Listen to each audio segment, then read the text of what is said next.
ദൈവത്തിരുനാമത്തിന് മഹത്വമുണ്ടായിരിക്കട്ടെ. പുതിയൊരു പ്രഭാതത്തിൽ തൃപ്പാദം എന്ന പ്രതിദിന പരിപാടിയിലേക്ക് എല്ലാ മാന്യ ശ്രോതാക്കൾക്കും സ്വാഗതം. കരുണാസാഗരമേ, ദയയിൻ ഉറവിടമേ, കൃപാകടാക്ഷം ചൊരിയണമേ, കരളലിയും മഹാദൈവമേ. കരുണാസാഗരമേ, ദയയിൻ ഉറവിടമേ, കൃപാകടാക്ഷം ചൊരിയണമേ, കരളലിയും മഹാദൈവമേ. കർത്താവായ യേശുക്രിസ്തു തന്നെ സത്യദൈവം എന്നതിനെ ആസ്പദമാക്കി ക്ലാസുകൾ നയിക്കുന്നത് ഇവാഞ്ചലിസ്റ്റ് ബിജു വിൽസൺ, കരക്കുളം. പരിശുദ്ധനാകുന്ന ദൈവത്തിന് എല്ലാ മഹത്വവും ബഹുമാനവും ഉണ്ടാകട്ടെ. ഈ പ്രഭാതത്തിൽ കർത്താവായിരിക്കുന്ന യേശുക്രിസ്തുവിൻ്റെ ദൈവത്വം എന്ന വിഷയം നമ്മൾ ചിന്തിക്കുമ്പോൾ, കഴിഞ്ഞ ദിവസം നമ്മുടെ കർത്താവ് യഹോവയുടെ ദാസൻ ആയിരുന്നു എന്നുള്ള കാര്യമാണ് നമ്മൾ പഠിച്ചത്. ഈ പ്രഭാതത്തിൽ ചില ക്ലാസ്സുകൾ നാം യഹോവയുടെ ദൂതൻ എന്നുള്ള നാമത്തിൽ പഴയ നിയമത്തിൽ വെളിപ്പെടുന്ന കർത്താവായിരിക്കുന്ന യേശുക്രിസ്തുവിനെ കുറിച്ച് പഠിക്കാനായി പോവുകയാണ്. പഴയ നിയമത്തിൽ യഹോവയുടെ ദൂതൻ എന്നുള്ള നാമത്തിൽ വെളിപ്പെടുന്ന കർത്താവായിരിക്കുന്ന യേശുക്രിസ്തു മറ്റ് ദൂതന്മാരിൽ നിന്നും തികച്ചും വ്യത്യസ്തനായിരിക്കുന്ന ഒരു വ്യക്തിത്വമാണ്. സാധാരണയായിട്ട് ദൂതന്മാർ മനുഷ്യരുടെ മുമ്പാകെ പ്രത്യക്ഷപ്പെടുമ്പോൾ ഗബ്രിയേലാകട്ടെ അതുപോലെ തന്നെ മീഖായേലാകട്ടെ, അവർ ഞങ്ങൾ ദൈവസന്നിധിയിൽ നിൽക്കുന്നവരാണെന്നും ദൈവത്തിൻ്റെ സേവകന്മാരാണെന്നും ഞങ്ങളുടെ പേര് ഇങ്ങനെയാണെന്നും വെളിപ്പെടുമ്പോൾ, പേര് വെളിപ്പെടുത്താതെ ദൈവത്തിന് തുല്യനായി ദൈവത്തെപ്പോലെ വെളിപ്പെടുന്നതായിരിക്കുന്ന ഒരു വ്യക്തിത്വമാണ് യഹോവയുടെ ദൂതൻ എന്നുള്ളത്. ഒരു ദൈവമുള്ളപ്പോൾ തന്നെ, ഏക സത്യ ദൈവമുള്ളപ്പോൾ തന്നെ, ആ ദൈവത്തിൽ മറ്റ് ഒരു വ്യക്തിയാകുന്ന ഒരു ദൂതൻ ഉണ്ടെന്നുള്ള കാര്യം തിരുവെഴുത്തിൽ നിന്നും നമുക്ക് മനസ്സിലാക്കാനായിട്ട് കഴിയുന്നതാണ്. ആദ്യമായിട്ട് ഉൽപ്പത്തി പുസ്തകം 48-ാം അധ്യായം 15-16 വാക്യങ്ങൾ വായിക്കുന്നു. ഈ വാക്യം ഗോത്രപിതാവായിരിക്കുന്ന യാക്കോബ് പറഞ്ഞതായിരിക്കുന്ന ഒരു വാക്യമാണ്. ഈ വാക്യം പരിശോധിക്കുമ്പോൾ, ദൈവം ഉള്ളപ്പോൾ തന്നെ ദൈവത്തിന് സമനായിരിക്കുന്ന മറ്റൊരു ദൂതൻ കൂടി ഉണ്ടെന്നുള്ള യാഥാർത്ഥ്യം മനസ്സിലാക്കാനായി കഴിയും. ഉൽപ്പത്തി പുസ്തകം 48-ന്റെ 15-16. അങ്ങനെ അവൻ യോസഫിനെ അനുഗ്രഹിച്ചു.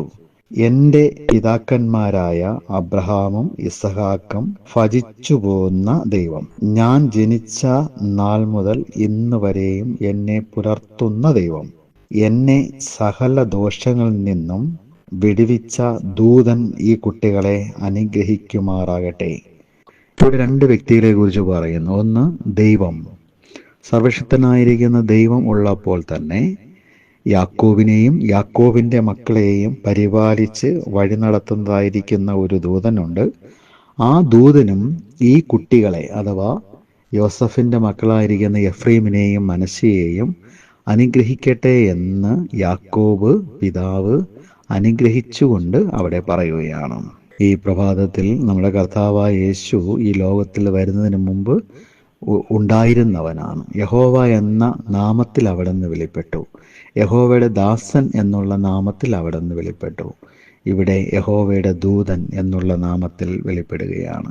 യഹോവയുടെ ദൂതൻ എന്നുള്ള നാമത്തിൽ ആദ്യമായിട്ട് ദൂതനായിരിക്കുമ്പോൾ തന്നെ ദൈവവുമായിരിക്കുന്ന ഒരു വ്യക്തിയായിട്ട് കടന്നു വരുന്ന, തിരുവെഴുത്ത് പ്രസ്താവിക്കുന്ന വ്യക്തി ആരാണ്? അത് നമ്മുടെ കർത്താവായിരിക്കുന്ന യേശുക്രിസ്തുവിൻ്റെ പഴയ നിയമ പ്രത്യക്ഷതയാണ് എന്നുള്ള കാര്യം പൊതുവെ ക്രിസ്തീയ ലോകത്തിലുള്ള എല്ലാ പണ്ഡിതന്മാരും എല്ലാ വേദ വ്യാഖ്യാതാക്കളും ഒരുപോലെ സമ്മതിക്കുന്നതായിരിക്കുന്ന ഒരു വിഷയമാണ്. യഹോവയുടെ ദൂതൻ എന്ന ആ വ്യക്തി ആദ്യമായിട്ട് വെളിപ്പെടുന്നത് ഹാഗറിനാണ്. അബ്രഹാമിൻ്റെ വീട്ടിലുണ്ടായിരുന്ന സാറയുടെ ദാസിയായിരിക്കുന്ന ഹാഗാർ. ആ ഹാഗാർ ഗർഭിണിയായപ്പോൾ തൻ്റെ യജമാനത്തിക്കെതിരായിട്ട് സംസാരിക്കുന്നു. അങ്ങനെ ആ വീട്ടിൽ പിടിച്ചു നിൽക്കുവാൻ തക്കവണ്ണം കഴിയാതെ ഹാഗാർ തൻ്റെ യജമാനത്തിയെ വിട്ട് ഓടിപ്പോകുന്നതായിരിക്കുന്ന രംഗം ഉൽപ്പത്തി പുസ്തകം 16 അധ്യായത്തിൽ പ്രസ്താവിച്ചിട്ടുണ്ട്. ഉൽപ്പത്തി പുസ്തകം 16 അധ്യായത്തിൽ പ്രസ്താവിക്കുമ്പോൾ ആ ഹാഗറിനെ വെളിപ്പെടുന്നതായിരിക്കുന്ന വ്യക്തി ആരാണ്? നോക്കുക, 16 അധ്യായത്തിൻ്റെ 7 വാക്യം. പിന്നെ യഹോവയുടെ ദൂതൻ മരുഭൂമിയിൽ ഒരു നീരുറവിൻ്റെ അരികെ ശൂര്യന് പോകുന്ന വഴിയിൽ വെച്ച് നീരുറവിൻ്റെ അരികത്ത് വെച്ച് തന്നെ അവളെ കണ്ടു. യഹോവയുടെ ദൂതൻ കണ്ടു എന്നാണ് പറയുന്നത്. ഇവിടെ യഹോവയുടെ ദൂതനും ഹാഗറും തമ്മിലുള്ള സംഭാഷണം നടക്കുകയാണ്. സംഭാഷണത്തിൽ പറയുന്നു, അതിൻ്റെ 10 വാക്യം നോക്കുക. യഹോവയുടെ ദൂതൻ പിന്നെ അവളോട്, ഞാൻ നിന്റെ സന്തതിയെ ഏറ്റവും വർദ്ധിപ്പിക്കും. ആദ്യം യഹോവയുടെ ദൂതൻ എന്നുള്ള നാമത്തിൽ വെളിപ്പെട്ടവൻ ഇപ്പോൾ പറയുന്നു, ഞാൻ നിന്റെ സന്തതിയെ ഏറ്റവും അനുഗ്രഹിക്കും. ഹാഗാർ ഇപ്പോൾ പൂർണ്ണ ഗർഭിണിയാണ്. ഹാഗാറിൽ നിന്നും ജനിക്കാനായിട്ട് പോകുന്ന മകന്റെ പേര് എങ്ങനെയായിരിക്കണം? അതൊരു മകനാണ്. ഇങ്ങനെയുള്ള കാര്യങ്ങളെല്ലാം ഇവിടെ യഹോവയുടെ ദൂതൻ വെളിപ്പെടുത്തുന്നുണ്ട്. ഈ സംഭവത്തോടുകൂടി ഹാഗാറിൻ്റെ ജീവിതം തന്നെ മാറി മറയുന്ന അവസ്ഥയിലായി. അതിൻ്റെ 13 വാക്യം നോക്കുക. എന്നാറെ അവൾ, എന്നെ കാണുന്നവനെ ഞാൻ ഇവിടെയും കണ്ടുവോ എന്ന് പറഞ്ഞ് തന്നോട് അരുളി ചെയ്ത യഹോവയ്ക്ക്, ആദ്യം യഹോവയുടെ ദൂതൻ എന്ന് പറയുന്നു, എന്നാൽ ഇപ്പോൾ അത് മാറിയിട്ട് യഹോവ എന്ന് പറയുന്നു. യഹോവയ്ക്ക്, ദൈവമേ നീ എന്നെ കാണുന്നു എന്ന് പേർ വിളിച്ചു. ആദ്യം യഹോവയുടെ ദൂതൻ എന്നുള്ള നാമത്തിൽ പ്രത്യക്ഷനാകുന്ന വ്യക്തിത്വം പിന്നീടുള്ള സംഭാഷണത്തിലും സംഭവത്തിലും അത് സാധാരണ ഒരു ദൂതനല്ല, പിന്നെയോ ദൈവത്തോട് സമത്വമുള്ള ദൈവത്തിൻ്റെ പുത്രനാകുന്ന വ്യക്തിയാണ് എന്നുള്ള കാര്യമാണ് വെളിപ്പെടുന്നത്. അനുഗ്രഹിക്കുന്ന ദൈവത്തിൻ്റെ ദൂതൻ. വരാനിരിക്കുന്ന സംഭവങ്ങൾ വളരെ വ്യക്തമായിട്ട് ബോധ്യമാക്കി കൊടുക്കുന്നതായിരിക്കുന്ന ഈ യഹോവയുടെ ദൂതൻ.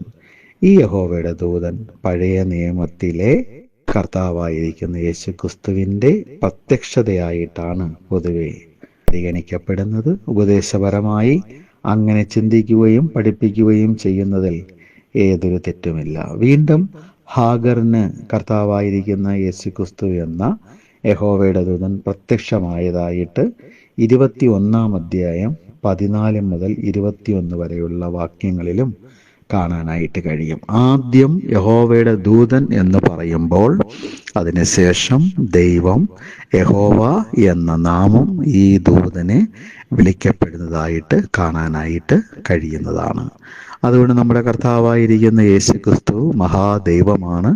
പഴയ നിയമ കാലഘട്ടത്തിൽ ഉണ്ടായിരുന്ന ദൈവമാണ്. പഴയ നിയമ കാലഘട്ടത്തിൽ ജനത്തോടു കൂടി ഇരുന്ന് ജനത്തെ വഴി നടത്തിയ സർവശക്തനായിരിക്കുന്ന ദൈവം കർത്താവായിരിക്കുന്ന യേശുക്രിസ്തുവാണ് എന്നുള്ളതായിരിക്കുന്ന പഠനം ഈ വിഷയങ്ങൾ കൂടി നമുക്ക് ഗ്രഹിക്കുവാൻ തക്കവണ്ണം കഴിയുന്നതാണ്. ഈ പ്രഭാതത്തിൽ കർത്താവായിരിക്കുന്ന യേശുക്രിസ്തുവിന് വേണ്ടി ജീവിതം സമർപ്പിച്ച് യേശുക്രിസ്തുവിൽ കൂടിയുള്ള ആത്മരക്ഷ പ്രാപിച്ച് യേശുക്രിസ്തു നമുക്ക് കാണിച്ചു തന്ന മാതൃക പ്രകാരം ജീവിതം നയിക്കാനായി കർത്താവ് നമുക്ക് കൃപ നൽകട്ടെ. പഴയ നിയമത്തിൽ വെളിപ്പെടുന്ന യഹോവയുടെ ദൂതൻ യഹോവയാണ്, അഥവാ ദൈവമാണ്. ഈ ദൈവമായ കർത്താവിനെ ഇന്ന് പകൽക്കാലം ആരാധിക്കാം, മഹത്വപ്പെടുത്താം. അവിടുത്തെ പരിശുദ്ധമായിരിക്കുന്ന നാമം വാഴ്ത്തപ്പെടുമാറാകട്ടെ. ആമേൻ.